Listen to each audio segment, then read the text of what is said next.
అజోపి sun అవ్యయాత్మా భూతానాం ఈశ్వరోపి sun ప్రకృతిం స్వామధిష్టాయ సంభవామి ఆత్మమాయయా. గురుగారు విద్యాలయం నుంచి నిత్య హరిప్రియ వాళ్ళ అమ్మగారినండి. అమ్మ చెప్పండి. అంటే అసలు 3 వారాల నుంచి కొంచెం పాప మా ఆడపడుచు వాళ్ళు ఆస్ట్రేలియా వెళ్ళే హడావిడిలో ఉండేసరికి అటెండ్ అవ్వలేకపోయింది క్లాస్ సరిగా. పర్వాలేదు. అదే అసలు ఎక్కడ డిస్కంటిన్యూ అయిందో కూడా కొంచెం గుర్తులేదు హడావిడిలో ఉండేసరికి. మళ్ళీ ఈ వారం నుంచి అయితే ఇంకా కంటిన్యూ అవుతుందండి. అట్లాగే ఇప్పుడు ఇవాళ చెప్పే శ్లోకం నుంచి కొంచెం తను రెగ్యులర్ అయిపోతుంది. సరే, ఓకేనండి. 3 శ్లోకాలు మిస్ అయి ఉంటది అంతే. అవునండి. ఓకే, పర్వాలేదు. సరేనండి. శ్రీమద్ భగవద్గీత బాలల మహాయజ్ఞంలో 263వ ఎపిసోడ్ కి శ్రోతలందరికీ సాదర స్వాగత సుమాంజలి. ఈరోజు 7వ అధ్యాయంలో 19 శ్లోకాలు రివిజన్, 20వ శ్లోకం అభ్యాసం. 19వ శ్లోకంతో భగవద్గీతలో చెప్పబడిన సంపూర్ణ సారాంశం పూర్తయింది. పోయిన వారం కాకుండా అంతకు ముందు వారం. పోయిన వారం నాకు గురు పూజ ఉండడంతో నేను తర్వాత సత్యపూర్ణ కొంతమంది క్లాస్ కి మరి గైర్హాజరు కావాల్సి వచ్చింది. ఈరోజు మనం 20వ శ్లోకాన్ని నేను చక్కగా నేర్చుకున్నాం. గడిచిన 19వ శ్లోకం రివిజన్తో పిల్లలు ప్రార్థనతో కార్యక్రమాన్ని ప్రారంభించండి. గురువు గారు నమస్కారం. గురువు గారు, నా పేరు సౌమ్య శ్రీలక్ష్మి. గురువు గారు, గురు బ్రహ్మ గురు విష్ణు గురుదేవో మహేశ్వర గురు సాక్షాత్ పరబ్రహ్మ తస్మై శ్రీ గురవే నమః.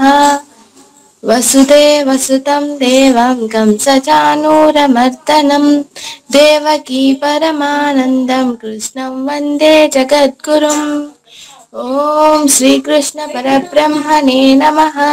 శ్రీమద్ Bhagavad Gita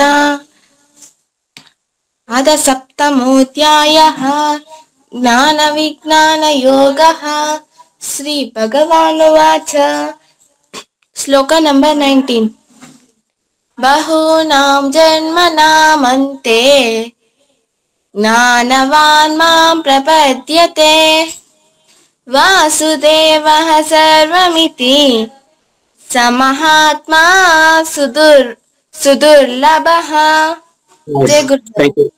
thank you Soumya. Clear pronunciation కూడా చక్కగా చెప్పారు. నెక్స్ట్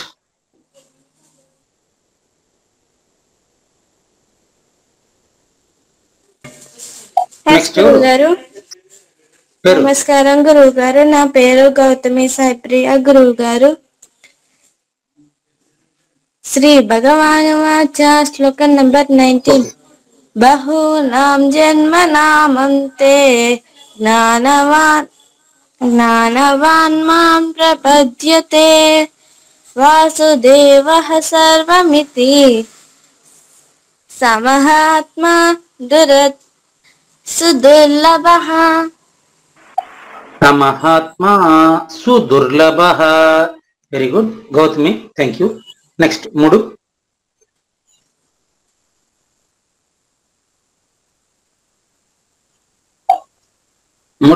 డిసగ్న రాలేదా? రాలేదు గురుగారు. ఓకే. నిత్య హరిప్రియ, నాయన ఇంతకు ముందు లాస్ట్ నువ్వు నేర్చుకున్నది ఎన్నో శ్లోకం గుర్తుందా? ఏ చైవ సాత్వికా భావ. అక్కడ 12లో ఉన్నారా? 12 అది చెప్పండి. 12 చెప్పండి.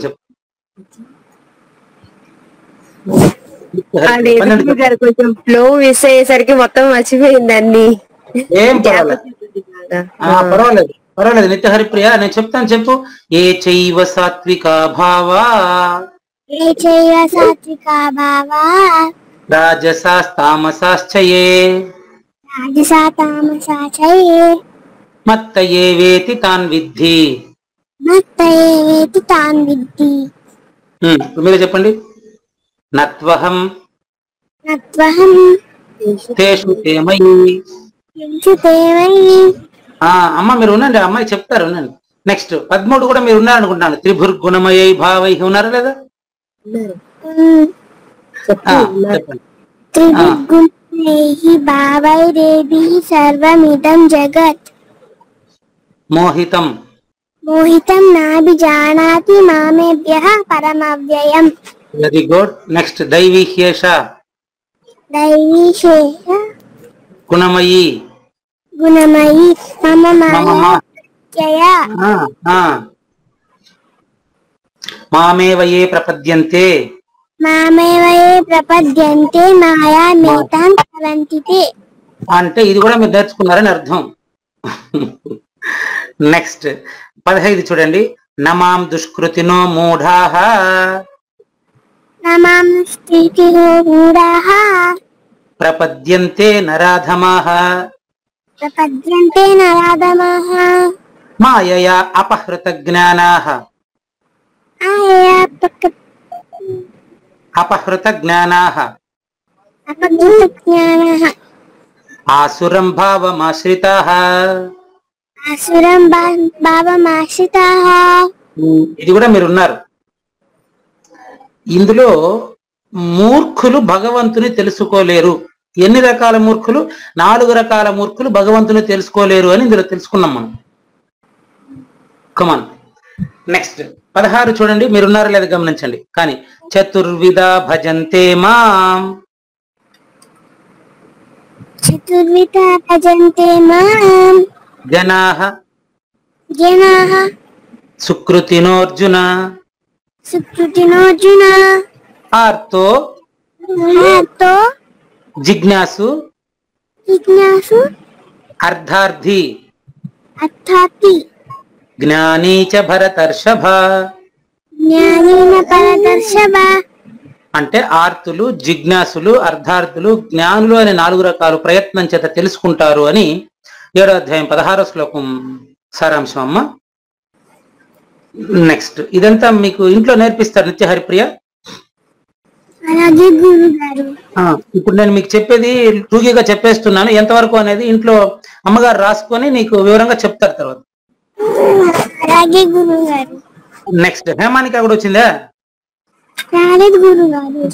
పర్వాలేదు. పర్వాలేదు. ఇప్పుడు 17 నేర్చుకుందాం. 17 చూడండి. కమాన్. తేషాం తేషాం జ్ఞాని జ్ఞాని నిత్యయుక్తః నిత్యయుక్తః ఏకభక్తిః ఏకభక్తిః విశిష్యతే విశిష్యతే ప్రియో హి ప్రియో హి జ్ఞానినః జ్ఞానినః అత్యర్థం. అత్యర్థం. ప్రియో హి జ్ఞానినోత్యర్థం. ప్రియోని జ్ఞానినోత్యర్థం. Very good. అహం సచ మమ ప్రియః అహం అహం అహం సచ సచ మమ ప్రియః. ప్రియః. ఇప్పుడు ఇది అమ్మగారు వింటున్నారు కదా, అమ్మ నిదానంగా మీకు చెప్తారు. ఓకేనా? అలాగే అలాగే గురుగారు, నేను పక్కన ఉండి ఇప్పుడు మీకు టూకీగా చెప్తాను చూడండి. ఇప్పుడు పైన చెప్పినటువంటి 4 మూర్ఖులు తెలుసుకోలేరు, 4 జ్ఞానులు తెలుసుకుంటారు. ఓకే. 15వ శ్లోకంలో 4 రకాల మూర్ఖులు తెలుసుకోలేరు. దీనికి మనకు దేవయామని ఓ ప్రశ్న ఇచ్చారు. మనకు గొప్ప ప్రశ్న. అంటే మూర్ఖుడుగా ఉండపోవాల్సిందేనా గురువు గారు? అమ్మ దేవయామని ఉన్నారా? గురుగారు మీరు అడిగిన ప్రశ్న ఇదే కదా. గురుగారు మూర్ఖులు ఆ భగవంతుని తెలుసుకోకుండా ఉండిపోతే అప్పుడు మానవుడికి మోక్షం ఎక్కడ అని అడిగారు అన్నమాట. ప్రశ్నగా ఆ రోజు తేలింది. దీనికి చెప్పామంటే అప్పుడు ఆ రోజు మూర్ఖులు తెలుసుకోరు అంటే మూర్ఖ లక్షణాలని నేను పోగొట్టుకోవడం కోసం భగవద్గీత అలా రాయబడింది అని చెప్పాను. నెక్స్ట్ 4 రకాల జ్ఞానులు తెలుసుకుంటారు, అదే అయింది.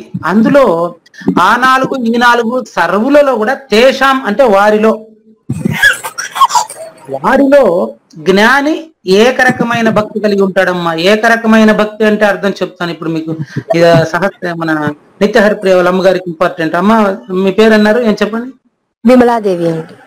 విమలాదేవి గారు చూడండి, ఆ నలుగురు ఈ నలుగురు ఏ నలుగురు ఎవ్వరైనా సరే ఏక భక్తితో అనన్య భక్తితో ఒకే రకమైన భక్తితో తనలోనే గురువును చూడగలిగిన నాడు అతనికి నేను కనపడకుండా పోను, నాకు అతను కనపడకుండా పోడమ్మా. అర్థమైంది అనుకుంటా మీకు. పాప స్థాయికి మళ్ళీ మీరు దాన్ని విప్పు చెప్పాల్సి ఉంటది. చెప్తాను. ఎట్టంటే అతనికి నేను కనపడకుండా పోను, నాకు అతడు కనపడకుండా పో. అతడు అనేది కూడా నేను ఊరికే వాచ్యార్థమేనమ్మా. అతడు ఆమె అనే తేడా ఉండదు, దానికి ఏకభక్తి కదా.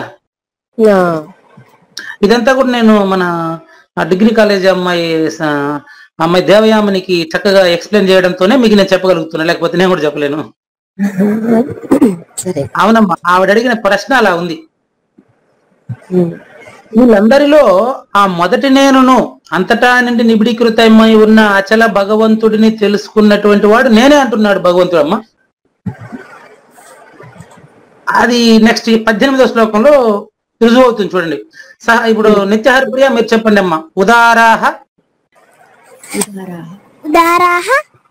సర్వ ఏవైతే జ్ఞానీతు ఆత్మైవ మే మతం. ఉదారా సర్వ ఏవైతే జ్ఞానీత్వాత్మైవ మే మతం. పర్వాలేదు చెప్పు. జ్ఞానీతు ఆత్మైవ మే మతం. ఆస్థితః సహి యుక్తాత్మా మామేవానుత్తమాం గతిం. అంటే సర్వ ఏవైతే అందరిలో కూడా జ్ఞాని అనేది నేనే అని 18వ శ్లోకంలో క్లియర్ గా చెప్పేశారమ్మా విమలాదేవి గారు. చెప్పండి గురు. మీకు చిన్న క్లారిటీ అమ్మా. ఇప్పుడు నేను అనేది 3 రకాలుగా తెలుస్తుందమ్మా. ఒకటి నేను, ఒకటి మళ్ళీ 2 నువ్వు, 3వది అతడు. ఇంతేనా? వేరేమనుందా చూడండి. అదే అంతే. చూడండి, నేను విమలాదేవి నువ్వు అంటా నేను. ఇప్పుడు నిత్య హరిప్రియ ఆమె అంటాను.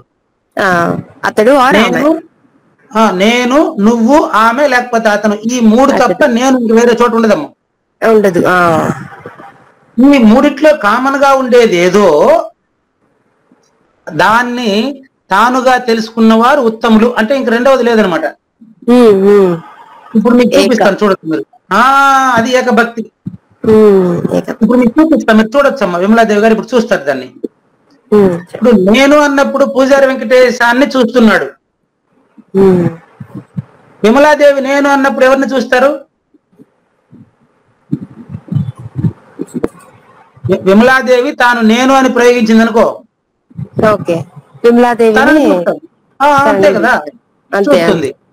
ఇప్పుడు నిత్య హరిప్రియ ఆమె అన్నాం. ఏమ్మా నీకు ఏ శ్లోకం వచ్చు అంటే ఆవిడికి మనసులో ఏ శ్లోకం ఎంతవరకు నేర్చుకుందో దాన్ని చూస్తుంది. దీన్ని బట్టి చూస్తే ముగ్గురు కూడా మనం ఎవరైనా సరే నేను అని ప్రయోగించిన పదానికి తననే కదా చూస్తాడు. అవును. అంటే అందరిలో ఉండేది ఒక వస్తువే కదా. దాన్ని తెలిసిన వాడికి 2వది లేదు గనక ఎవరిని ద్వేషించడు, ఎవరిని తిట్టడు, ఎవరితోనూ సమస్య లేదు. ఇంతేనన్నా విమలాదేవి గారు. భగవద్గీత సారాంశం అంతా ఇంతేనమ్మా. మీ పాపను ఉయ్యాల్లో పెట్టుకుని ఊపేసి కథ చెప్పేయచ్చు. ఆవిడెవరో ఆయన అత్రి మహర్షి భార్య అనసూయాదేవి బ్రహ్మ విష్ణు మహేశ్వరు ముగ్గురిని చిన్నపిల్లలు చేసి ఊపేసి కథ చెప్పేసిందంట కదా. అట్లా విమలాదేవి కూడా సులభంగా చెప్పొచ్చమ్మా. అదే మీ పాప కూడా మీరు సులభంగా చెప్పొచ్చు. ఏం లేదమ్మా, వెరీ సింపుల్ అది.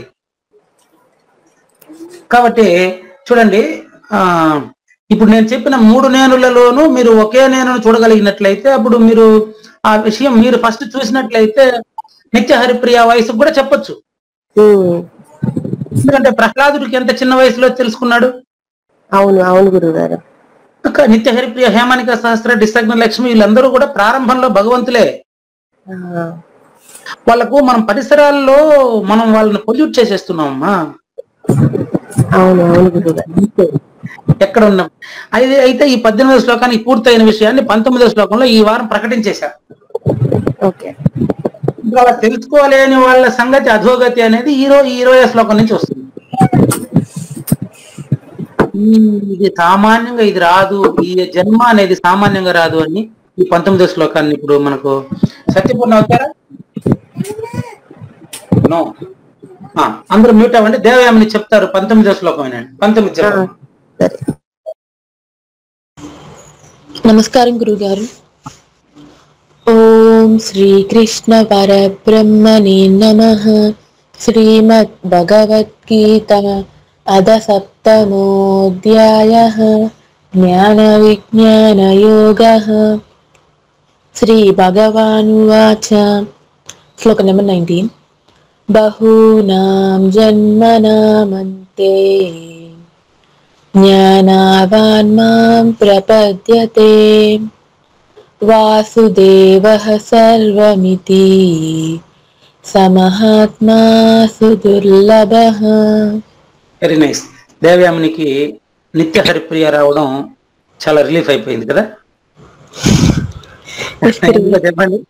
ఎందుకో చెప్పండి. మళ్ళీ ఒకసారి రివిజన్ చేసినట్టుంటది గురుగారు. ఇప్పుడు మీరు నేర్చుకున్నదంతా ఒకసారి మళ్ళీ వచ్చేసా కాబట్టి నిత్య హరిప్రియ పునరాగమనం మన అదృష్టం. చూడండి, బహునాం జన్మనామంతే అంటే ఎన్ని జన్మలెత్తితే మానవ జన్మ వస్తుందో నాకు తెలుసా? వచ్చేసింది మనకి ఇప్పుడు మానవ జన్మ. వస్తే విమలాదేవి గారికి పూజారి వెంకటేశ్వరం సింపుల్ గా నిత్య హరిప్రియ సాగు పెట్టుకొని వెరీ సింపుల్ గా చూడమ్మా, నేను 3 రకాలుగా ఉంటుంది.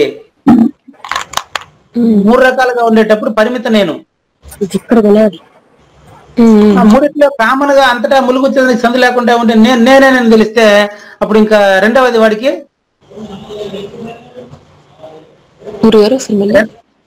మళ్ళీ చూడు, నేను నేను నేను అనేది నేను నేను నేను అని ఇంతకు ముందు చెప్పినటువంటి 3 నేనుల్లోనూ ఒకే నేను చూసేటి వాడికి ఇంకా రెండవ నేను ఉండదు. అంతే అంతే అంతే. దీన్ని బహునాం జన్మనాం అంతే. ఎన్నో జన్మల తర్వాత మానవ జన్మ వచ్చేస్తుంది. ఆ మానవ జన్మలో ఇప్పుడు దేవయామిని తెలుసుకున్నట్టుగానే తెలుసుకుంటే వాళ్ళు ఎలా ఉంటారంటే సర్వం ఇతి వాసుదేవః. ములుగుచ్చేదానికి సందు లేకుండా ఉండేది ఎప్పుడు ఉండేది మాత్రమే అదే నేను తప్ప నేను ఎప్పుడు రెండవది కాలేదు అనేటువంటి స్పష్టంగా తెలిసినటువంటి వాడు అంత మహాత్ముడు, దుర్లభుడు అంటే అరుదు అని. ఎందుకు అరుదు అన్నారంటే అంతటా ఒక్కటే చూడగలిగినటువంటి స్థాయి అదే భగవంతుడు అంటే. ఇంకదేం తనీగా లేదు. అది నేను సపరేట్ గా తెలుసుకునేది కాదు, మీకు ప్రూవ్ చెప్పేస్తాను. అది విమలాదేవి గారితో నిరూపించేసి తర్వాత శ్లోకానికి పోదు. విమలాదేవి గారు చెప్పండి గురువు. చూడండి, ఇప్పుడు మనము నేను, మీరు, ఆ అమ్మాయి గారు ముగ్గురు ఉన్నాం కదా. ఈ 3 నేనులు గత రాత్రి నిద్రపోయినాం కదా మనం. రాత్రి మనం గాఢంగా నిద్రపోయేటప్పుడు 3 నేనులు అనేటువంటి డివిడెంట్ ఉందా నిద్రలో?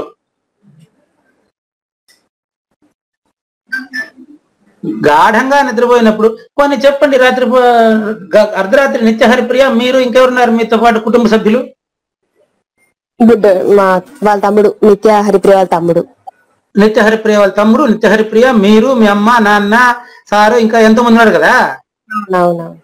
ఇంతమందిగా ఇప్పుడు మీరు నాకు చెప్తున్నారు విమలాదేవి గారు, రాత్రి మీరు గాఢంగా నిద్రపోతున్న సమయంలో ఒక 2 గంటలకు గాఢంగా మీరు నిద్రపోతున్నారు అనుకోండి, అప్పుడు మీ మనసులో ఎంతమంది ఉన్నారు చెప్పండి నాకు. నేనే ఉంటాను. అదే భగవంతుడు ఆయన, అంతే. అదేలేండి అన్నమాట. చాలా సింపుల్ థింగ్. ఇప్పుడు ప్రశ్న ఏంటంటే, విమలాదేవి గారు గాఢంగా నిద్రపోయినప్పుడు కుటుంబ సభ్యులంతా అసలు విమల అనేది ఉండదాడ. నేను ఇప్పుడు అడిగిన పోయిందా? అది కదలదు, మెదలదు, అది ఏ పని చేయదు. తమ్ముడు లాగేస్తాడు, ఎప్పుడు అట్లాగే ఉంటుంది అనమాట. రైట్. నిత్య హరిప్రియ, ఇప్పుడు మనం 20వ శ్లోకం నేర్చుకుందామా? సరే గురువు గారు. Very good, thank you. Come on. శ్రీ భగవానువాచ శ్రీ భగవానువాచ కామైః కామైః తైః తైః. తైః తైః ఏం పేరు మీ తమ్ముడి పేరా? మహదేవ్ మహదేశా? మహదేవ్ మహదేశ్ ఏం చేస్తాడు? సింహవర్ధన్ అండి. ఓకే, సంతోషం. నిత్య హరిప్రియ ఏం చేస్తాడు వాడు? ఆడుకుంటున్నాడు. ఆడుకుంటున్నాడా? దేంతో ఆడుకుంటున్నాడా? బొమ్మలతో. నువ్వు నేర్చుకుని మళ్ళీ వాడికి నేర్పాలి. కమాన్. కామైః కామైః తైః తైః తైః తైః హృతజ్ఞానాః. కృతజ్ఞానాః. నీకు హృత కూడా ఎంత హాకు వట్ల సుడిస్తే ఎంత స్పష్టంగా పలుకుతావు నాయనా. చాలా సంతోషం అమ్మా. కమాన్. కామైః తైః తైః కామైః తైః తైః హృతజ్ఞానాః. కృతజ్ఞానాః. కలిపి చెప్దామా? అబ్బో పర్వాలేదే. కామైస్తైస్తై హృతజ్ఞానాః. కామైః తైః తైః తైః తైః హృతజ్ఞానాః కృతజ్ఞానాః. ప్రపద్యంతే ప్రపద్యంతే అన్యదేవతాః. అన్యదేవతాః. తం తం నియమం తం తం నియమం ఆస్థాయ. ఆస్థాయ. తం తం నియమమాస్థాయ తం తం నియమమాస్థాయ ప్రకృత్యా ప్రకృత్యా నియతా స్వయా. నియతా స్వయా. ఇంకోసారి తెలుసుకుందామా? అలాగే గురుగారు. కామైః తైః తైః కామైః తైః తైః కృతజ్ఞానాః కృతజ్ఞానాః. ప్రపద్యంతే అన్యదేవతాః. ప్రపద్యంతే అన్యదేవతాః. తం తం నియమమాస్థాయ తం తం నియమమాస్థాయ ప్రకృత్యా ప్రకృత్యా నియతా స్వయా. నియతా స్వయా. Very good. ఇంకా మీరు విశ్రాంతి తీసుకోండి. అలాగే గురుగారు. అక్క నేర్చుకుంటారు, నిదానంగా విశ్రాంతిలో వినండి. అలాగే గురుగారు. రైట్. మ్యూట్ అవ్వండి. అమ్మ దేవయామిని. ఇప్పుడు నేను దేవయామినికి చెప్పేటప్పుడు అంతకుముందు సౌమ్య గౌతమి కూడా శ్రద్ధగా వినాలి.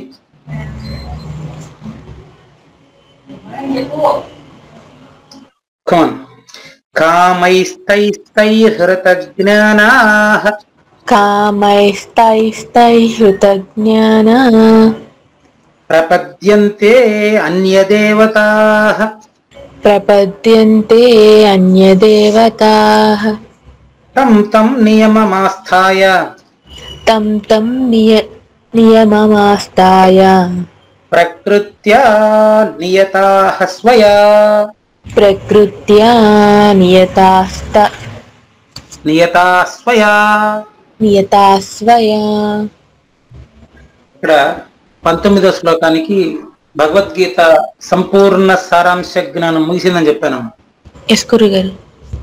అంటే ఎన్నో జన్మల పుణ్యఫలం చేత అన్ని జన్మలు లేవు, అక్కడ చెప్పడమే అర్థవంతంగా చెప్పడం కోసం చెప్పారంతే. మానవ జన్మలో జన్మరాహిత్యాన్ని తెలుసుకున్నటువంటి వాడు దొరకడం చాలా కష్టం అన్నారు. ఎందుకంటే ఎవరైనా నాకు తెలుసు అని చెప్పారంటే ఏమర్థం? తెలిసిన వాడు తెలుసు అని చెప్పుకోడు కదా గురుగారు. అది అర్థం. నాకు తెలుసు అని తెలిసిన వాడు తెలుసు అని చెప్పడు. వంట తెలిసిన వాడు తెలుసు అని చెప్పొచ్చు, చేసి చూపిస్తాడు. తర్వాత ఒక ప్రశ్నకు ఏదైనా లౌకికంగా ఇప్పుడు ఒక ప్రశ్న సమాధానం తెలిసిన వాడు నాకు తెలుసు అని చెప్తే ఆన్సర్ చెప్తారు, మిగతా వాళ్ళు ఒప్పుకుంటారు. కానీ ఇది ఇక్కడ చెప్తున్నటువంటి అంశం భగవద్గీతలో సాక్షి రహితం కదా. సాక్షి రహితము అంటే అర్థం ఏంటంటే మీకు సింపుల్ గా గాఢ నిద్రలో నేను నిద్రపోతున్నానని నేను చెప్పగలనా? లేదు గురుగారు. అంటే సాక్షిరహితము అని అర్థం అక్కడ. ఇప్పుడు నేను మేలుకున్నానని చెప్తా, ఇది సాక్షి. అంటే సాక్షిగా ప్రకృతికి ఇప్పుడు నేను సాక్షి, అది సాక్షిరహితం. ఇలా రాసుకోండి, మర్చిపోతా నేను. సాక్షి ఎదురుగా రాయండి, సాక్షిరహితము. దాని కింద రాసి చెప్తా. ముందు సాక్షి రాసుకోండి, సాక్షి రాసుకోండి, ఎదురుగా దేవయామిని రాయండి. సాక్షి దేవయామిని. దేనికి మాట్లాడుతాండే దానికి, నా పేరు దేవయామిని, నేను డిగ్రీ చదువుతున్నాను, నేను భగవద్గీత నేర్చుకో, ఇదంతా సాక్షి. నువ్వు చేయగలవు. ఇప్పుడు సాక్షి దేవయామిని రాశారు, దాని కింద సాక్షిరహితం. సాక్షిరహితం ఈజ్ ఈక్వల్ టు ఏం రాయాలి చెప్పండి? మొదటి నేను. Very nice, thank you. మొదటి నేను తీసేసి, అదే మొదటి నేనని నాకు అర్థం కావడం కోసం చెప్పారు, నేను అని రాయండి, సరిపోయింది. ఇప్పుడు మొదటి నేను రాసామనుకోండి, అంటే 2 నేను 3 నేను ఉన్నాయా అని అడుగుతాను మళ్ళా కదా. అది సాక్షి రహితం అని చెప్పాను కదా, అందుకని నేను, అది మొదటి నేనే, అది కరెక్టే. మనం చెప్పుకోవడం కోసం మొదటి నేను అని చెప్తున్నాం అంతే. ఎందుకంటే మొదటి నేనులో చెప్పేవాడు ఉండడు. అది 19వ శ్లోకం అయిపోయింది అది. కానీ ఇప్పుడు ఏం చేస్తున్నాడు వీడు? సాక్షిగా ఉండుకొని సాక్షి రహితాన్ని తెలుసుకోవాలనుకుంటాడు. అయ్యే పనేనా? సాక్షిగా ఉండుకొని సాక్షి రహితాన్ని తెలుసుకోవడం కుదిరే పనా?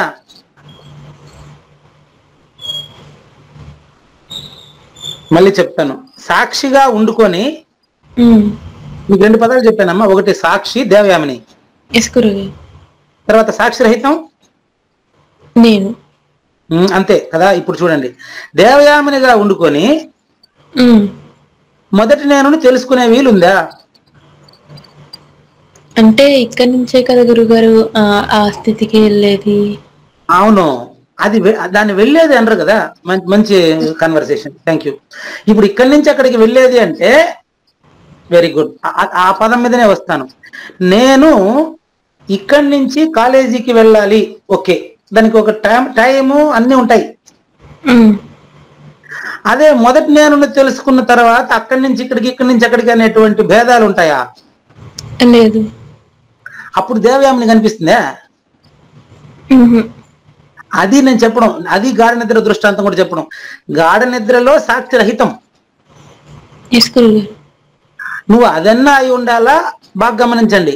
లేదు, ఇక్కడికి వచ్చినాక అది లేకుండా ఇదన్నా తెలియ, రెండు ఒక్కసారిగా తెలుసుకోవడానికి ప్రయత్నించడం వల్లనే ఆధ్యాత్మిక విద్య పిలవల పలవలుగా ఉంది. ప్రస్తుతం ఆశ్రమాలు, గుళ్ళు, గోపురాలు ఎక్కువైపోయి సమాజంలో వ్యాపారం ఎక్కువైపోయింది. ఎందుకు తెలుసా? దేవయామినిగా ఉండుకొనే భగవంతుని తెలుసుకునే ప్రయత్నం చేయడంలోనే. నువ్వు భగవంతుని తెలిసిన తర్వాత దేవయామిని ఉన్నంత మాత్రాన ఇబ్బంది లేదు నీకు. కానీ దేవయామిని ఉన్నంత వరకు నువ్వు నిజం తెలియదు. మళ్ళీ అది మీకు మళ్ళీ ఉదాహరణ ఇచ్చేస్తా.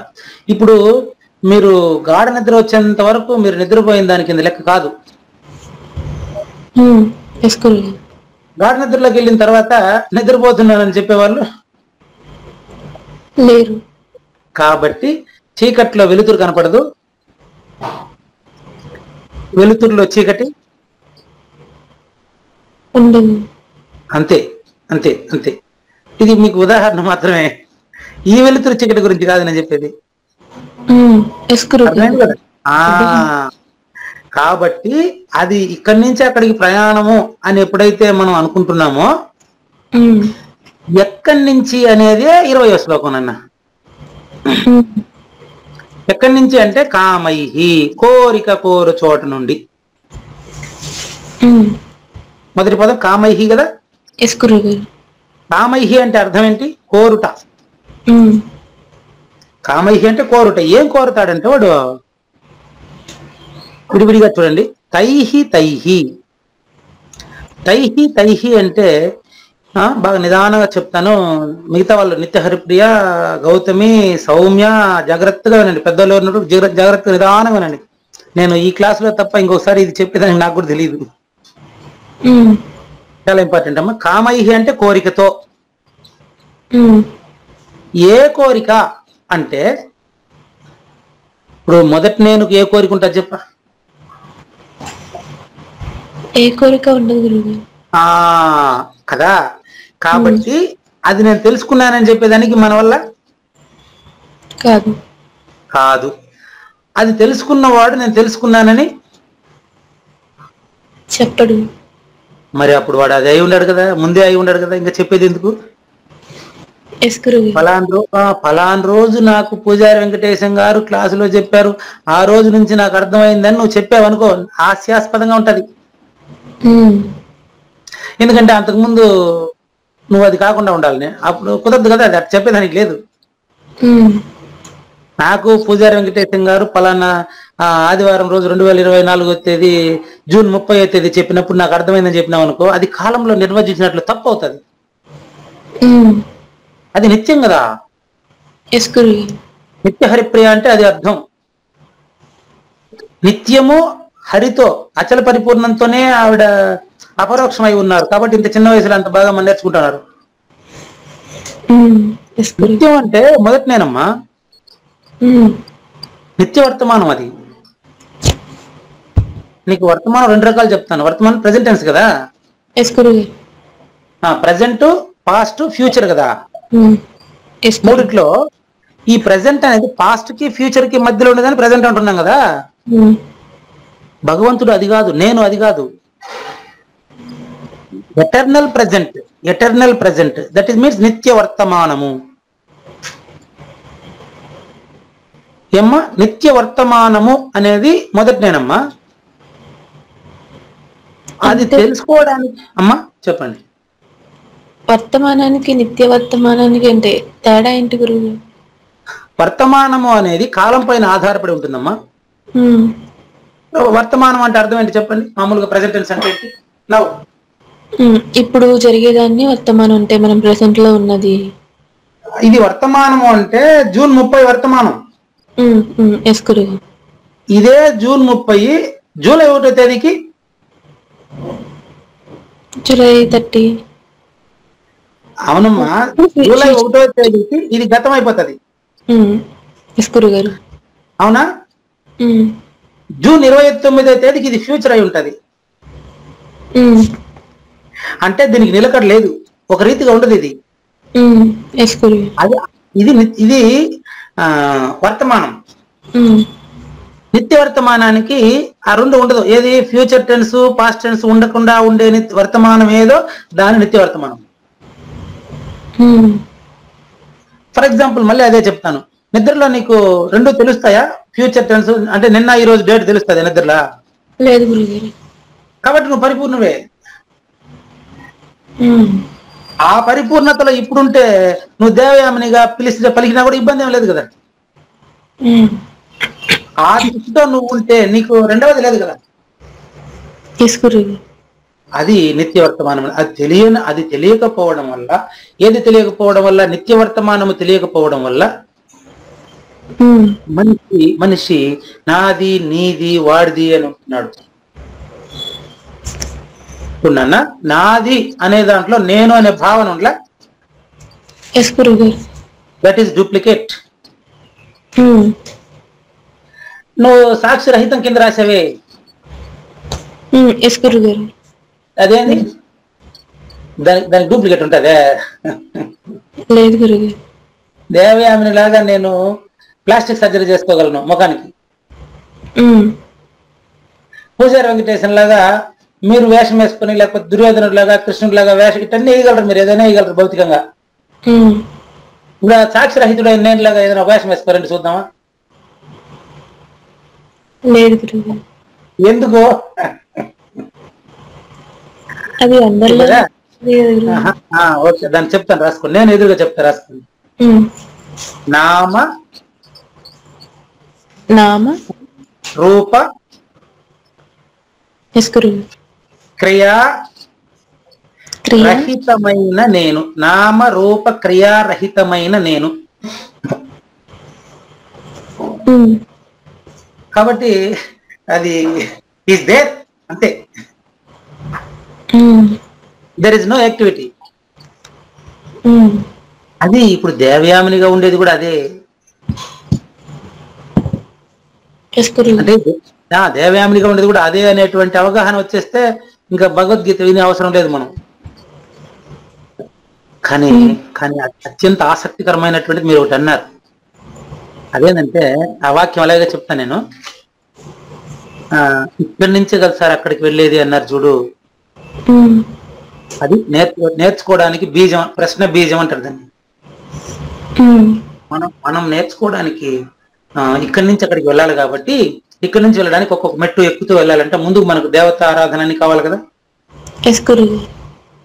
ఫస్ట్ పలక బలపం అని నేర్చుకున్న తర్వాత ఆ ఎట్టుంటుందని ఆ రుద్ది రుద్ది రుద్ది ఆ రుద్ది రుద్ది రుద్ది. ఇప్పుడు పలక బలపం అవసరమా? ఇప్పుడు పలక బలపం నుంచి క్లాస్ మళ్ళీ స్టార్ట్ అవుతుంది. అట్లా ఎట్లా కామైహి కోరిక చేత ఎప్పుడు ఉంటది కోరిక? మనిషి డూప్లికేట్ నేనకే కోరిక ఉంటది. అదేనా? నిన్న నేను ఒకరింటికి వెళ్ళాను. కామన్ గా బ్యాగ్ లో 2 బిస్కెట్ ప్యాకెట్లు, అది చిన్నపిల్లలు ఉంటారంటే కామన్ గా ఒక బిస్కెట్ ప్యాకెట్ ఎత్తుకొని వస్తారు ఎవరైనా కూడా. 2 బిస్కెట్ ప్యాకెట్లు ఎత్తుకుని 2 మామిడి పండ్లు వేసుకుని ఆ సంచి పట్టుకుని వారి ఇంటికి వెళ్ళాను. పోతనే ఆ తండ్రి నన్ను పలకరించడానికి వచ్చాడు. ఆ చిన్న పిల్లవాడు వస్తానే బ్యాగ్ పెరుక్కొని బ్యాగ్ 2 బిస్కెట్ ప్యాకెట్ ఎత్తుకొని ఇప్పుకొని తింటాడు. అంటే ఆ పసి మనసులో ఎప్పుడు కూడా ఏముంటుందంటే ఏదో కావాలి అనేది ఒకటి ఉంటుంది అంతే. అది ఏందని తెలియదు. ఆ సమయానికి తినేదానికి ఏదైనా పనికి వస్తే తను తింటారు. అట్లా కామైహి అంటే కోరిక చేత. ఏ కోరిక అంటే ఇప్పుడు నేను చెప్పిన ఉదాహరణలో పిల్లవాడికి బిస్కెట్ కోరిక, నాన్నగారికి చేపల చెరువులో ఎక్కువ లాభం రావాలనే కోరిక, అమ్మగారికి భర్త పిల్లలు హాయిగా సుఖంగా సంతోషంగా ఉండాలనే కోరిక, అక్కగారికి సాఫ్ట్వేర్ లో ఎక్కువ జీతం వచ్చే ఉద్యోగం కావాలనే కోరిక, పిల్లలు దేవయామునికి నాకు కూడా అక్కలాగా ఉద్యోగం వస్తే బాగుండనే కోరిక, పూజారి వెంకటేశానికి జీతం ఇంకొంచెం ఎక్కువ పెరిగితే బాగుండనే కోరిక, ఆయన కొడుక్కి సాఫ్ట్వేర్ జాబ్ ఇంకొంచెం ప్యాకేజ్ ఎక్కువ ఉండేది వస్తే బాగుండనే కోరిక. అంతెందుకు, నిన్న ఒక ఆయన 88 వయసు నిన్న వచ్చారు ఇంటికి. ఆయన ఏదో ఆశ్రమ పీఠాధిపతి. అమ్మవారిని ఎందుకు పూజిస్తున్నారంటే ఆయన 89 ఏళ్ల వయసులో ఒక ఆశ్రమానికి పీఠాధిపతి అమ్మవారిని ఎందుకు పూజిస్తున్నారంటే ఇప్పుడుండే సంపద కొంచెం పెరిగేదానికంట. రిటైర్డ్ టీచర్ ఆయన, రిటైర్డ్ టీచర్. ఇప్పుడుండే సంపద ఇంకొంచెం పెరగడానికి పూజిస్తాం మేము అమ్మవారిని. ఇది కామైహి తైహి తైహి అంటాం. అంటే అర్ధరాత్రి 2 లేసుకుంటారు గురుగారు. అర్ధరాత్రి 89 వయసులో అర్ధరాత్రి 2 గంటలకు లేసుకుంటాడు మన నిద్ర. ఆయన నిద్ర లేసి ఏం చేస్తారు? శ్రీమాత శ్రీ మహారాజ్ని శ్రీమత్ సింహాసనేశ్వరి చిదగ్నికుండ సంభూత దేవకార్య సముద్యత విష్ణు సహస్రనామాలు బట్టి పడతా ఉంటాడు. ఎందుకంటే ఇప్పుడు ఇంకా సంపద పెరగాలని అంటాడు ఆయన. అట్లా కామైహి తైహి తైహి. ఈ తైహి తైహి అని 2 అక్షరాలకి ఇంతసేపు చెప్పింది నేను మీకు. తైహి తైహి అంటే ఎవరి ఆలోచనకు అనుకూలంగా, ఎవరి కోరికకు అనుకూలంగా వాళ్ళు హృత జ్ఞాన. హృతము అంటే తెలుసా? లేదు గురుగారు. హృతము అనే పదానికి చెప్తాను మనకు. నెయ్యి అనే ఒక అర్థం ఉంది. అపహృత జ్ఞానాహ అని ఇక్కడ అర్థం. హృత అంటే అపహరించబడిన.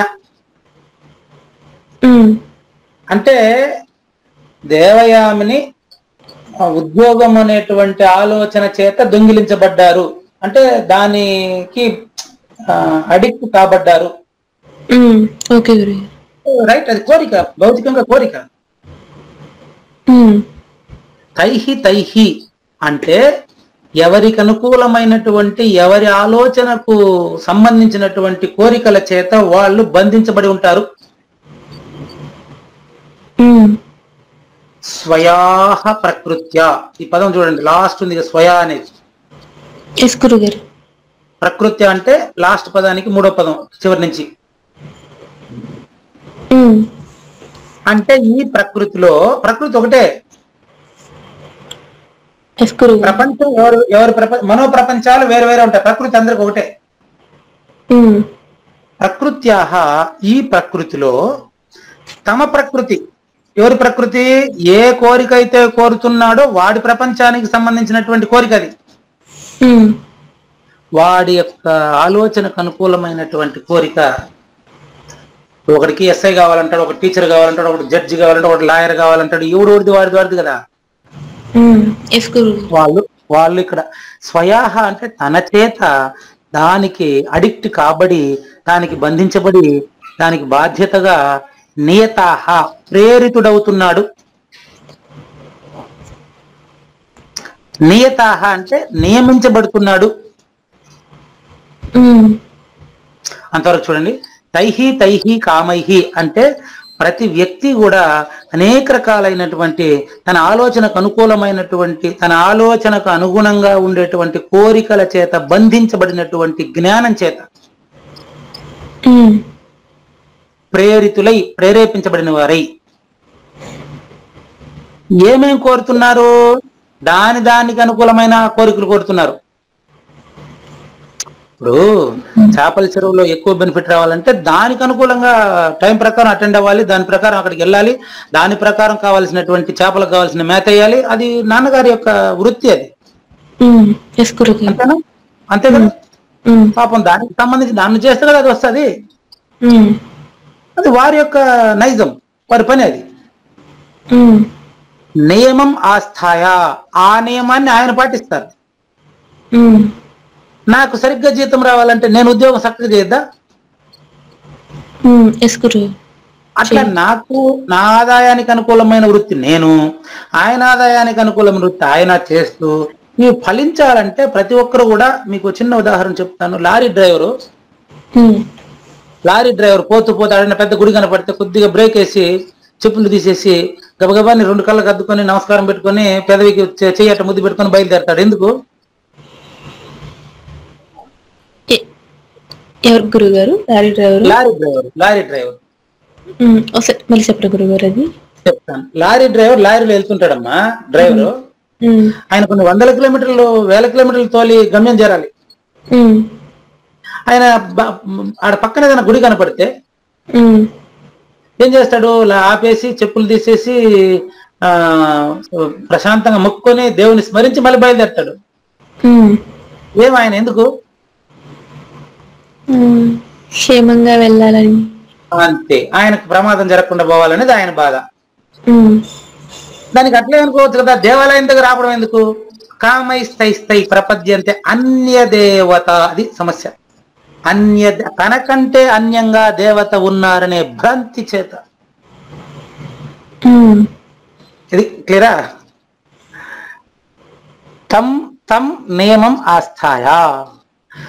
ఎల్లమ్మ గుడి ఒకరికి, పోలేరమ్మ గుడి ఒకరికి, కామాక్షమ్మ గుడి ఒకరికి, గంగమ్మ గుడి ఒకరికి, వాళ్ళ కులదైవం ఉందా లేదా? ఇది తం నియమం ఆస్థాయ. అంటే ఆయన గంగమ్మకు ఈసారి నాకు రియల్ ఎస్టేట్ లో లాభం వస్తే గంగమ్మకు ఏటన కొడతాను,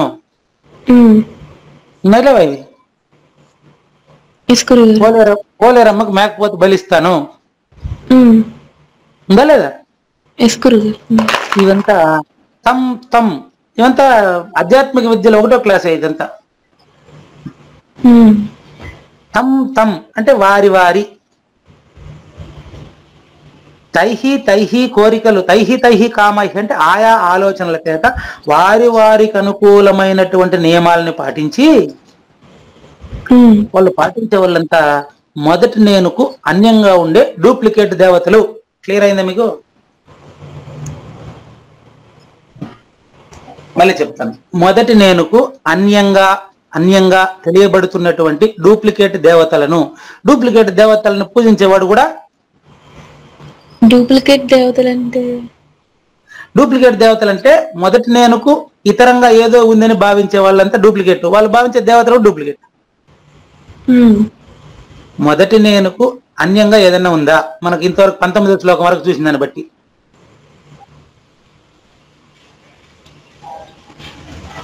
మొదటి నేనుకు ఇతరంగా ఏదైనా ఉందా? ఇతరంగా అంటే ఇతరంగా అంటే అదేనమ్మా, మొదటి నేను అంటే ఏమర్థం అంటే ములుగుచ్చేదానికి సందు లేకుండా అంతటా నిండి నిబిడీకృతమై ఉండేది అని అర్థం. దానికి ఒకటి స్థానం ఇవ్వాల్సిన అవసరం లేదు. ఉమ్. అంటే అన్నిటికంటే పెద్దది పంచభూతం. అంటే మనం టెంపరీగా చూసుకుంటాం కదా గురుగారు, నేను అని అంతేనమ్మా, జీవాన్ని అని. చెప్తాను, దానికి క్లియర్ ఇచ్చేస్తాను. ఇప్పుడు పంచభూతాల్లో కలిసే ఈ దేహం ఉంది, అవునా? ఉమ్. పంచభూతాల్లో అన్నిటికంటే పెద్ద భూతం ఏది? భూమి. అన్నిటికంటే చిన్నది భూమి. వాటర్. భూమి కంటే పెద్దది వాటర్. ఉమ్. దానికంటే పెద్దది ఫైర్, అగ్ని. ఓకే గురు. దానికంటే పెద్దది ఎయిర్, ఉమ్. గాలి. ఉమ్. ఈ 4 దేంట్లో ఉన్నాయి? ఆకాశంలో. అది అన్నిటికంటే పెద్దది లెక్క. ఉమ్. ఆకాశం దేంట్లో ఉంది? అది మొదటి నేను. ఉమ్. ఆకాశం దేంట్లో ఉందో అది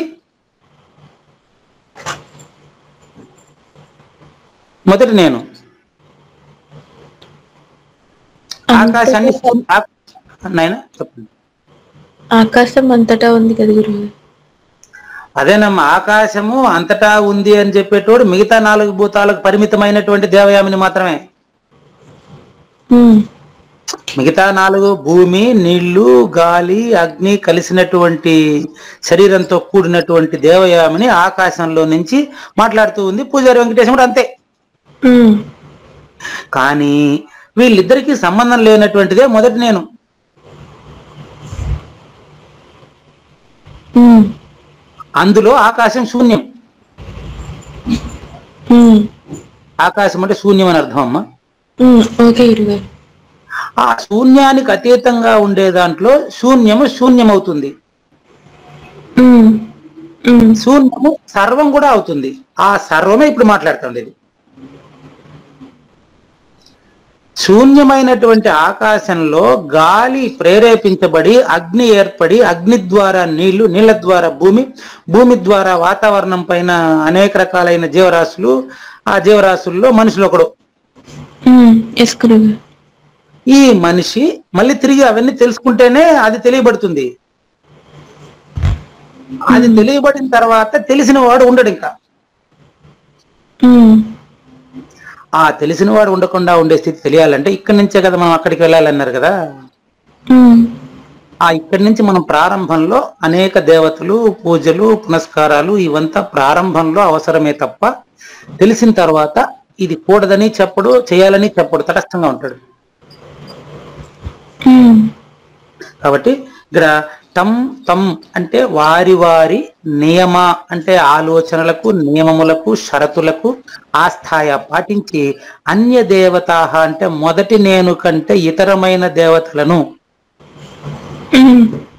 మొదటి నేను కంటే ఇతరమైన దేవతలను ప్రపద్యంతే అంటే ఆరాధిస్తారమ్మా.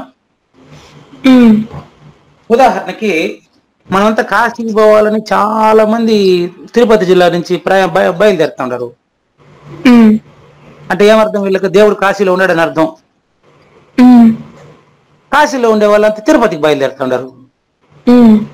ఎందుకు? వాళ్ళకి తిరుపతిలో ఉన్నారని. ఇందుకే దేవుడు తిరుపతిలో ఉన్నాడా, కాశీలో ఉన్నాడు?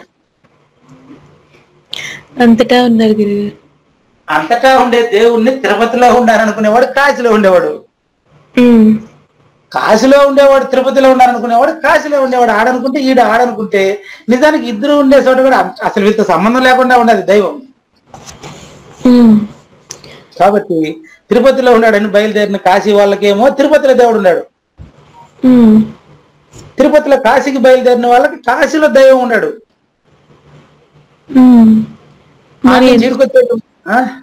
ఎందుకు గురుగారు? అంటే అన్ని గుళ్ళు ఉంటాయి కదా. అదే అన్య దేవత, దేవుడు నాకంటే వేరేగా ఉన్నాడు అనుకునేటువంటి జ్ఞానం. ఉమ్. దేవుడు నాకంటే ఇప్పుడు చెప్పమ్మా, నువ్వే చెప్పు, నీ ద్వారా ఆన్సర్ వచ్చేస్తుంది ఇప్పుడు నాకు. కాశీకి పోయే వాడిలో దేవుడు లేడా? ఉన్నారు గురుగారు. తిరుమలకి పోయే వాడిలో దేవుడు లేడా? ఉన్నారు. అది తెలియనంత వరకే ప్రయాణాలు ఉంటాయి. ఉమ్. తెలిసిన తర్వాత ప్రయాణం ఉండినప్పటికీ ఇబ్బంది ఉండదు. ఉమ్. గాఢ నిద్రలో ఉండే స్థితి తెలుసుకున్న తర్వాత, ఉమ్. మేలుకున్న తర్వాత కూడా వాడు కోరికల పైన పరిగెత్తడు. ఉమ్. అక్కడ బుద్ధి స్థిరంగా ఉంటుంది కాబట్టి, మూగవాని మాటను, నాది మూగోడు మాట, నీది చెవిటోడు వినికి. అప్పుడు మనం మాట్లాడినప్పటికీ నువ్వు అది స్పష్టంగా తెలిసిపోయిన తర్వాత మన ఇద్దరికి భేదం ఉండదమ్మా. ఓకే గురుగారు. అదే కదా నీకు తేషాం జ్ఞాన నిత్యయుక్త ఏకభక్తి అన్నారు. ఏకభక్తి అంటే నాకు దేవయామని వేరేగా ఉంటుందా? ఉహు. లేదు గురుగారు. మొదటి నేను ప్రకారం, నాయన నువ్వు ఏలూరులో నిద్రపోవచ్చు, నేను మరి చిత్తూరులో నిద్రపోవచ్చు. ఉమ్. అవునా? నిద్ర ఇద్దరికి ఒకటైనా రెండు ఉన్నాయా? రెండు నిద్రలు. నీది నిద్ర ఒకటే గురుగారు. నిద్రపోయినాక ప్రపంచంలో అందరూ ఒక వస్తువే అయి ఉండారు. ఉమ్. అది సూక్ష్మంగా గురువు ద్వారా సహజంగా స్పష్టంగా తెలియనంత వరకు ఏం చేస్తాడంటే, కామైహి తైహి తైహి హృతః జ్ఞానః అన్యదేవతా ప్రపద్యంతే. ఎందుకు? తం నియమమాస్తాయ ప్రకృత్యా నియతాః స్వయాః. వాళ్ళ ఆలోచనలకు అనుకూలమైనటువంటి దేవతలు కొత్తగా పుడతానే ఉంటారు. పుట్టాలమ్మ, చండాలమ్మ, బొడ్డమ్మ, బతుకమ్మ, ఇంకా ఎన్నెన్నో. ఇంకా ఒకటే లేదు, అన్ని దేవుళ్ళు కొత్తగా పుడతా చెట్టు, వేప చెట్టుకు దైవమే, కట్టె దైవమే, పుట్ట దైవమే, రాయి దైవమే. 3 రుజువులు పెట్టి 4 లైన్లు వేసి పసుపుకాలు పెట్టేసి టెంకాయ కొట్టి కర్పూరం ముట్టిస్తా ఉంటారు. పావులు పుట్ట కనిపిస్తే నూలు చుడతా, కోడిగుడ్లు వేసి పాలు పోస్తా ఉంటారు. కాబట్టి అది తెలియనంత వరకు దీన్ని మనం వాళ్ళని వద్దనకూడదు. అట్లా వద్దంటే పలక బలకం ఎత్తుకొని రాసేటువంటి 10th క్లాస్ పిల్లోడు, అరే నాకు పలకలేదు నీకెందుకురా పలక అన్నంత తప్పు. అంతేనా? కాబట్టి అది తెలియనంత వరకు, అందుకని ఇవన్నీ ముందే ఎందుకు చెప్తున్నానంటే, మనం ఇంతవరకు పరిపక్వ దశ నేర్చుకున్నాం కాబట్టి అందుకని.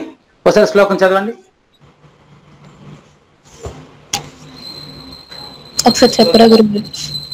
కామైస్తైస్తైర్హృతజ్ఞానాః కామైస్తైస్తైహృతజ్ఞానాః ప్రపద్యంతే అన్యదేవతాః ప్రపద్యంతే అన్యదేవతాః తం నియమమాస్థాయ తం నియమమాస్థాయ ప్రకృత్యా నియతాః స్వయా.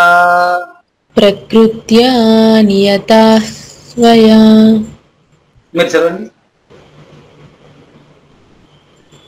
కామైస్తైస్తైహృతజ్ఞానాః ప్రపద్యంతే అన్యదేవతాః తం నియమమాస్థాయ ప్రకృత్యా నియతాః స్వయా. రైట్. నెక్స్ట్ ఎవరు? సత్యపూర్ణ వచ్చారా? లేరు గురుగారు. ఓకే. గౌతమి సాయి ప్రియ, కమాన్.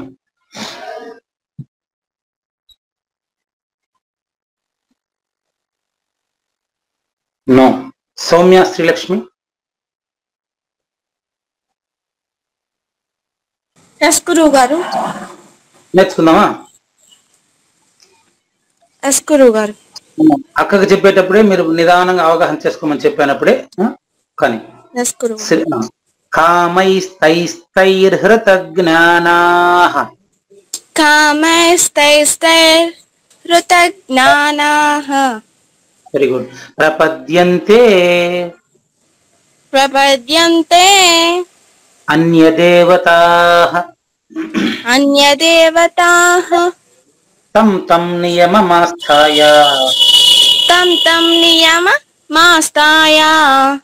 ప్రకృత్యా నియతాః స్వయా.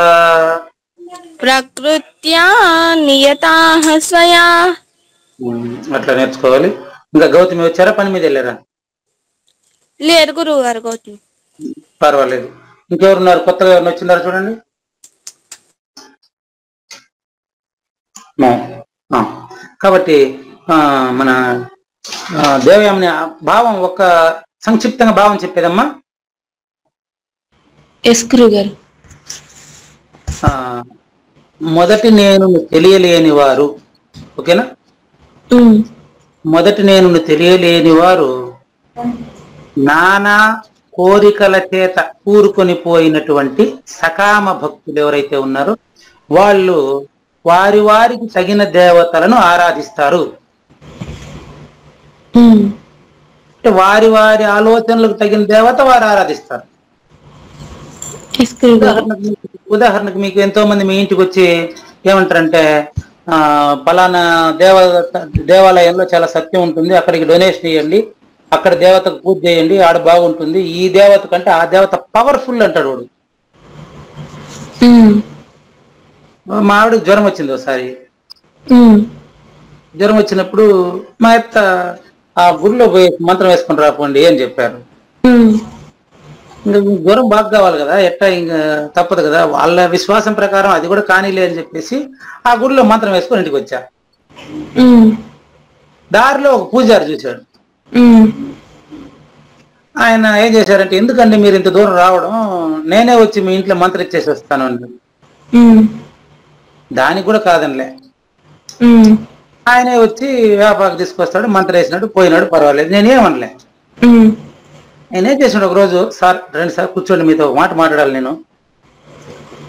ఇప్పుడు మంత్రం ఇస్తా ఉండేది ఫలానా గుడి నుంచి కదా, 2 కిలోమీటర్ల దూరంలో ఇంకో గుడి ఉంది ఆ పక్క, ఆ గుడిలో శక్తి లేదు, పవర్ లేదు.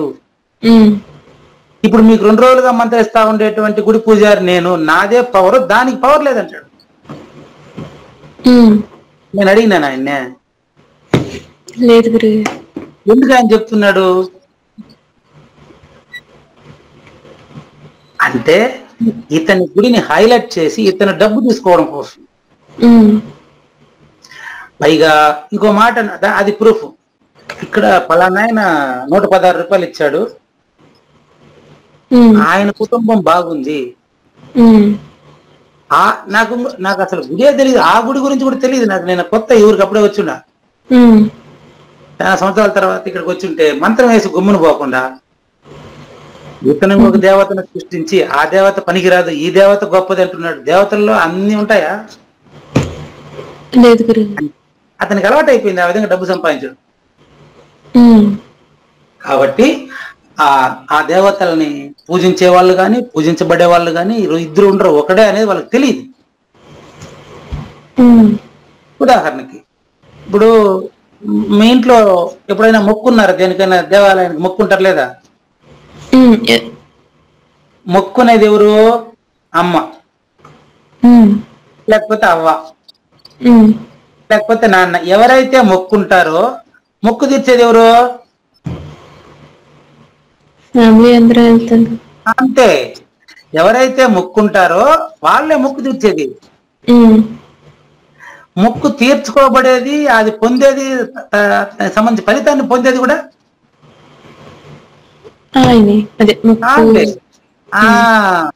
మొక్కుంటాడు, మొక్కు తీరుస్తాడు, ఫలితాన్ని పొందుతానని చెప్తాడు. కానీ వీటన్నిటికీ సంబంధమే లేదు. అది అంతటా ఉంది. అది తెలిసినటువంటి వాడికి జనన మరణాలే లేదు. జననం క్యాన్సిల్ అయిపోతుంది, అప్పుడు మరణం ఉంటుందా? లేదు గురువు. జననముంటే మరణముందన్నా, లేనట్టి జన్మకు మరణ జన్మ బాధ లేదన్నా అని రాస్తాడు ఆయన. అట్లా ఏదైతే కోరికలు కోరుతా ఉందో అది ఏదైనా, దీన్ని క్లియర్ గా సింపుల్ గా సకామ భక్తులు అంటారమ్మ వీళ్ళు. సకామ భక్తులు అంటే అంటే సంబంధించిన కోరిక. ఫలాంటి కావాలని, నా కూతురికి ఉద్యోగం రావాలి అని అమ్మవారిని కోరుకుంటే ఉద్యోగం ఇచ్చేది అమ్మరా? చదివితే వస్తుందా? చదివితే వస్తుంది. పవిత్రమైన భావన కోసం గుడికి వెళ్ళాలి అంతే. అంతేగాని ఒక ప్రయోజనాన్ని ఆశించి కోరేటువంటి వాళ్ళు అన్య దేవతాహ, తనకంటే ఇతరంగా దేవతలు ఉందని భావించే వాళ్ళు అన్య దేవతలను పూజిస్తారు. ఆనే మొదటి నేనని తెలిసినటువంటి వాడు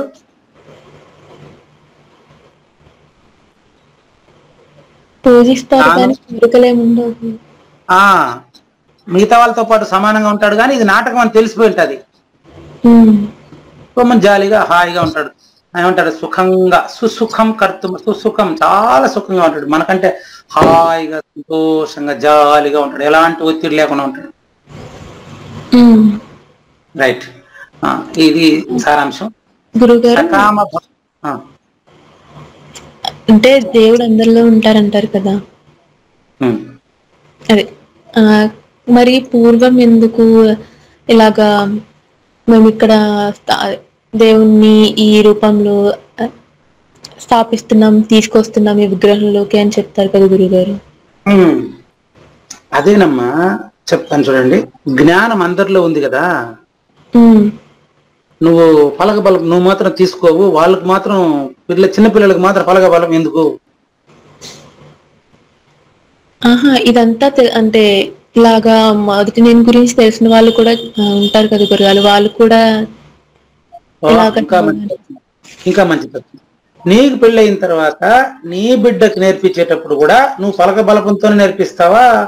మాకు పూజారి వెంకటేశం గారు చెప్పారు నీకు పలక బలపం అవసరం లేదని చెప్తావా? పలక బలకంతోనే నేర్పిస్తుంది గురువు. అట్లా నేను కూడా తిరుమలకి అందరూ పిలిస్తే వాళ్ళతో పాటు వెళ్తాను. అట్లా పూర్వం కాదు, ఎప్పటికైనా కూడా పద్ధతి ఇదే. ఇక్కడి నుంచే కదా అక్కడికి వెళ్ళాలని చెప్పారు కదా మీరే ఇంతసేపు. కాబట్టి అది తెలుసుకోవడానికి ఇవన్నీ మార్గాలు, దానికి మార్గం ఉండదు. తెలిసిన తర్వాత ఇంకా మళ్ళీ ఇంకా తెలిసిన వాడు ఉండడా? అయితే మీరు అడిగిన ప్రశ్నకి మరింత అర్థవంతమైన సమాధానం చెప్తాను ఇప్పుడు. చూడమ్మా, కల్లో భయపడి మేలుకునేస్తే కల పోతుంది. ఒకసారి జన్మించిన తర్వాత ఇక్కడ క్యారెక్టర్ మార్చుకునే పరిస్థితి లేదు. ఒక్కసారి జన్మ భావన అనేది నాకు ఉంది కాబట్టి ఈ జీవితం బాగలేదు, నాకు ఇంకొక జీవితం కావాలి, నో, అది కుదరదు. ఈ జీవితంలోనే దేవయామినిగా ఉంటూనే ద్వంద్వాతీతమైన దాన్ని తెలియాలంటే ద్వంద్వంలోనే సాధన. అది తెలిసిన తర్వాత సాధన ఉండదు, సాధించేవాడు కూడా ఉండడు, ఇంకా అది మాత్రమే ఉంటుంది. అది తెలుసుకోవడానికి ఇక్కడి నుంచి దీనికి భావం సంక్షిప్తంగా చూడండి. కావాలంటే సకామ భక్తులు వారి వారి ఆలోచనలకు అనుకూలమైన ఇతర దేవతలను ఆరాధిస్తారు. సింపుల్ భావం కదా. సకామ భక్తులు వారి వారి ఆలోచనలకు సంబంధించిన ఇతర దేవతలను ఆరాధిస్తారు కదా. సకామ భక్తులు వారి వారి ఆలోచనలకు అనుగుణంగా ఇతర దేవతలను ఆరాధిస్తారు. మరి మీ ప్రశ్నకు వచ్చే శ్లోకంలో సమాధానం 21లో ఉంటది. మరి వారి వారి ఆలోచనలలో వారి వారికి ఫలితాన్ని కలిగిస్తా ఉండేది ఎవరు అనే ప్రశ్నకు సమాధానం వచ్చే వారం శ్లోకం. ఓకేనా? వారి వాళ్ళ ఆ దేవత పైన వాళ్ళకి శ్రద్ధ ఎలా ఏర్పడుతుంది అనే దాని గురించి వచ్చేవారు. ఇంకేమైనా ప్రశ్న ఉంటాయా? రైట్. నిత్య హరిప్రియ ఉన్నారా? గురుగారు పాప లేదు, నేనున్నానండి మీ దగ్గర. పర్వాలేదు, ఓకే. ఇంకేమైనా ప్రశ్నలు ఉన్నాయమ్మా? లేదండి, ప్రస్తుతానికైతే ఎంత విన్నాను. అయితే హేమాలికా సహస్ర వాళ్ళు ఆస్ట్రేలియా వెళ్ళారండి. వాళ్ళ టైమింగ్స్ డిఫరెన్స్ ఉంటాయి. అవును, వాళ్ళు ఇంకా ఆస్ట్రేలియా వెళ్ళిపోయారు. సో తను జాయిన్ అవుతుంది, లేకపోతే లేదు. 6 గంటలు తేడా ఉంటుంది. అవునండి, 5:30 గంటలు తేడా ఉంటుంది. అంటే ఇప్పుడు మనకంటే ముందు ఉంటారా వాళ్ళు, తర్వాత ఉంటారా? ముందు ఉంటారండి. ఇప్పుడు వాళ్ళకి సాయంత్రం అవుతుంది. ఆహా, ఇప్పుడు మనకు ఉదయం 10 గంటలు కదా. మనకి ఉదయం 11 కదా, వాళ్ళకి ఇప్పుడు 5 ఆ టైం అవుతుందండి, సాయంత్రం 5 అలా అవుతుంది. కాబట్టి వాళ్ళకు కూడా ఈజీగా ఉంటే లాగిన్ అవ్వమని అదే అలా చెప్తాను, లేకపోతే కనుక నేను చెప్పిన శ్లోకం తనకి ఫార్వర్డ్ చేసి నేర్పిస్తానండి. ఈ రికార్డే కూడా ఉంటుంది, ఇప్పుడు మనం చెప్పిన రికార్డ్ అంతా కంప్లీట్ గా ఉంటుంది. ఆహా, ఓకే, ఆయన ఫార్వర్డ్ చేస్తాం. అలాగే అలాగే చేస్తానండి. ఓకే. మంగళం మంగళం చెప్పండి అమ్మ. Okay okay. ఎస్ గురువు గారు. ఆ, మంగళం శ్రీ గురుదేవాయ మహనీయ గుణాత్మనే సర్వలోక శరణ్యాయ సాధురూపాయ మంగళం. సద్గురు చరణం భవభయహరణం, సద్గురు చరణం భవభయహరణం. జై సద్గురు మహారాజ్ కి జై. న తద్భాసయతే సూర్యో న శశాంకో న పావకః యద్గత్వా న నివర్తంతే తద్ధామ పరమం మమ.